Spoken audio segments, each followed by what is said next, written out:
So there's not much time left in this regular season. So as we play the simulating game, 1, we're winning a little too much. 2, our injuries will not quit. Devin Booker's already been hurt, and he's out for the rest of the stretch, which I guess could help our tanking odds. But even Dragan Bender sprains his right toe. Patrick Beverley had something. Can we just get through the end of this season before the entire team just falls apart? Okay, we got there. Russell Westbrook is the MVP. One of his teammates is Dwayne Wade. So that's interesting, I guess. He now has 2, according to 2K, and if you go down the list of point guards who have 2 MVPs, I'm pretty sure it's not that dense. So, according to 2K, Westbrook is one of the, 19 best players ever or something? I really don't know. I should probably think about that beforehand, but if I start thinking before I'm making videos, then we're going to have a problem, if I can use English properly. Paul George was on the Lakers, or he went to the Lakers, so that makes Westbrook's performance more impressive. DeAndre Ayton stole Rookie of the Year from Michael Porter Jr., 17-10 for the new Hawks center. Now, you would think that in his second season he'd put up like 25-12. This is 2K we're dealing with, so maybe he will put up 17-10 again, who knows. Jeremy Lin for 6th Man of the Year. You know, in a way, Jeremy Lin should be like the hero of New York because of what he did with the Knicks and what he did with the Nets. But I'm pretty sure that's not the case at all. But I'm going to spin that narrative like it is, or like it should be, I guess. So shout out to him. He's also really good at Dota, so he's got that going for him. DeAndre Jordan for Defensive Player of the Year. I think Drummond won it last year. I mean, it's a little weird that Rudy Gobert, Kawhi Leonard, or Draymond Green haven't won it in this series, unless I'm totally forgetting about who it was last year. I could easily check, but I'm not going to. That's good for him. Denzel Valentine for Most Improved. I think it was mainly from the rebounds and the playmaking. 5 boards, 4 assists a game. The three-pointers got a little better as well. Is Denzel Valentine the new Nicholas Batum? That's like an underrated, good NBA comparison. Especially Batum that one year in Portland when he was making his three-pointers before he broke his hand or his wrist or whatever it was. Brad Stevens wins Coach of the Year. Celtics 62 victories. 2K usually doesn't like the Celtics, but that's good. Stevens with a heavy motion offense, a lot of passing, a lot of off-ball screens, cutting. I'm sure drafting Marvin Bagley III helped him in that situation. As we see here, Michael Porter Jr. ended up on the rookie first team, so that's an accomplishment, I guess. I mean, you know, Devin Booker is already here. The Hawks don't have another guy to really shoot the ball like that with DeAndre. And I mean, well, there is Dennis Schroeder, to be fair. Maybe I'm full of crap.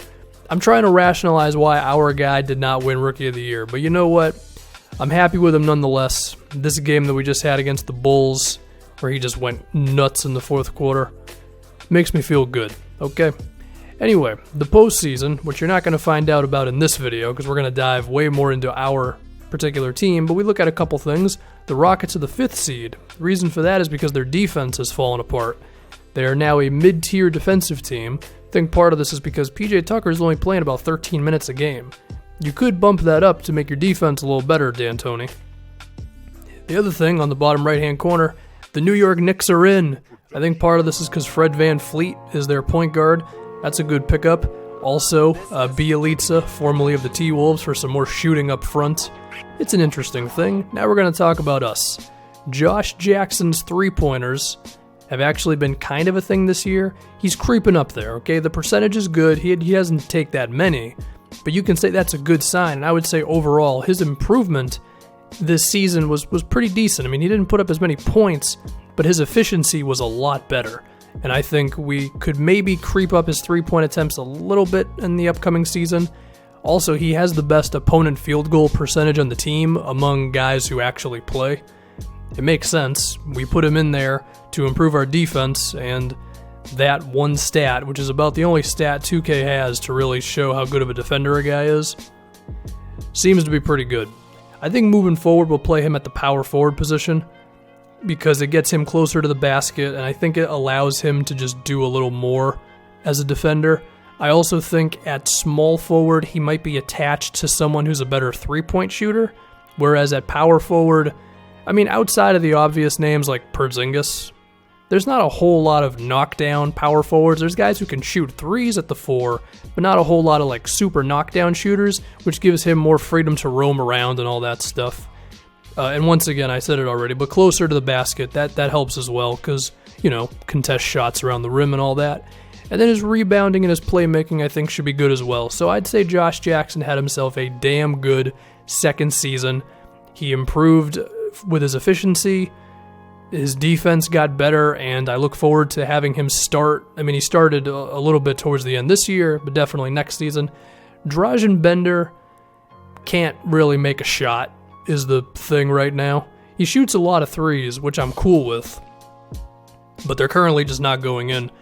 I mean, okay, he should not start moving forward, but it's just going to be the same thing with him. We are going to have him on this team until the ship sinks, if I can speak correctly.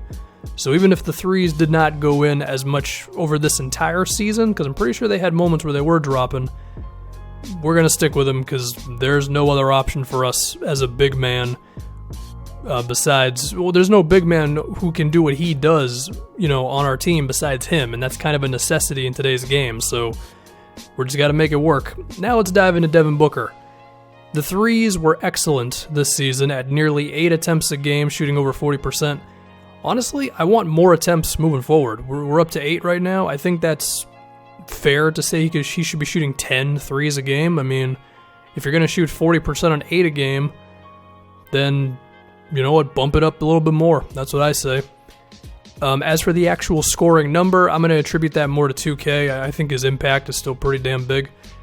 The other thing is the free throw attempts. I think this could be a little higher. He's only taking about 3.5 free throws a game, and he's shooting very well when he gets to the line, but maybe adjusting the tendencies to attack the basket a little bit more and shoot a few less mid-rangers, but also just working on his draw foul thing, which we can definitely look at in the training camps, because, if you're going to be great from 3, you're going to get to the line a lot, and if he's going to keep on improving as a playmaker, that's the type of guy who can lead our offense. So, good signs for Booker.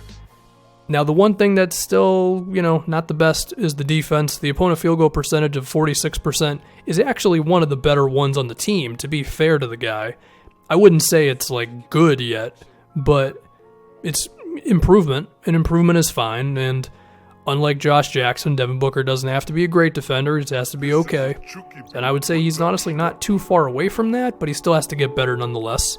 Speaking of defense, Bam Adebayo, who has a horrible plus-minus, but he also has a really good opponent field goal percentage, so I don't know what the hell to make of all that. I'm going to assume that if the other team shoots worse when you're in the game, that's a good thing, and it will eventually show up in plus-minus stats and all that. He's got to be the captain of our defense. Between him and Josh Jackson up front, that could be really damn good.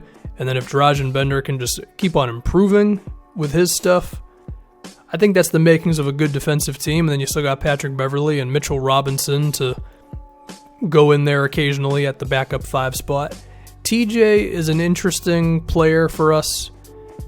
He's extremely efficient in what he is asked to do offensively. And he actually has, I think, the best plus-minus on the team among guys who play. I think Alonzo Trier was a little higher there, if my vision is not terrible. But TJ plays a whole lot more minutes, so his is more impressive, of course. I don't know, keep on keeping on with TJ, honestly. If it gets to a point where it's just his lack of defense is just so bad that we can't do anything with it, from a positive thing, I don't know what I'm saying. His ISOs, his mid-rangers, his inside scoring, it's working out,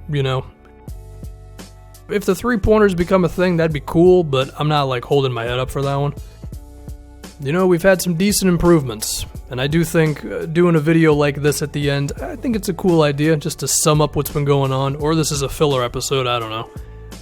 Moving forward, what we do in the NBA draft, look at the postseason, we go from there.